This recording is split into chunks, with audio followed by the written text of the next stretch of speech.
birgina arzimagan xato molingizni yoki mayib qilasiz yoki o'ldirib qo'yishingiz ham mumkin. Juda ko'pchilik akalarimiz mana shunday mollarni olib kelib bog'lashadi va ukol qildirgani, profilaktika ishlarini qildirgani veterinar topa olishmaydi yoki o'zlari ukol qilishga qiziqishadi va qayerdan qilishni bilmagani uchun noto'g'ri ukol qilib mollarni mayib qilgan holatlar ham juda ko'p kuzatiladi. Agar mollaringizga qayerdan qanday qilib to'g'ri ukol qilishni, ya'ni inyeksiya qilishni bilmoqchi bo'lsangiz, videoni oxirigacha ko'ring. Hozir buni sizga to'g'ri yo'lni ko'rsatib o'taman. Mollarga to'g'ri inyeksiya qilish ikki joydan orqa sohasi yoki bo'yin muskuli.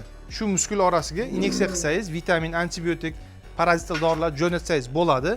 Lekin havaskorlarga, endi o'rganayotganlarga bo'yin muskulidan inyeksiya qilishni tavsiya qilmayman. Noto'g'ri qilib qo'ysangiz agar molga travma berib qo'yishingiz mumkin.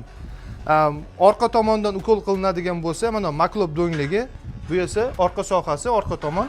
Bu yoqda dumg'aza suyagi, bu yoqda harakat payi. Dumg'azani tagiga yaqin kelmaysiz, nerv bor bu yerda, nervni ezib qo'yish hisobiga mol travma oladi. Agar payiga ursangiz agar oyog'i ishlamasdan cho'loqlanib qolishi ham mumkin.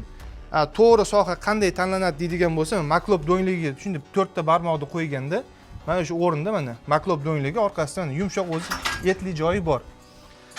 Ya'ni shu o'rinda havaskorlarga ignani shprisi bilan birga sanchishni tavsiya qilmayman. Ignani o'zini olgan holatda qo'lingizga ushlaysiz. Mana shu joyiga yengilgina sanchganingizdan keyin shprisni qo'yib, mana dorisini bemalol jo'natasiz. Veterinariyaga oid shu kabi ma'lumotlar qiziq bo'lsa, videoga like bosib, kanalga obuna bo'ling va bu videoni moliga ukol qilishga qiziqadigan va noto'g'ri ukol qilib yuradigan do'stlaringizga jo'natib qo'ying. Albatta foydali bo'ladi.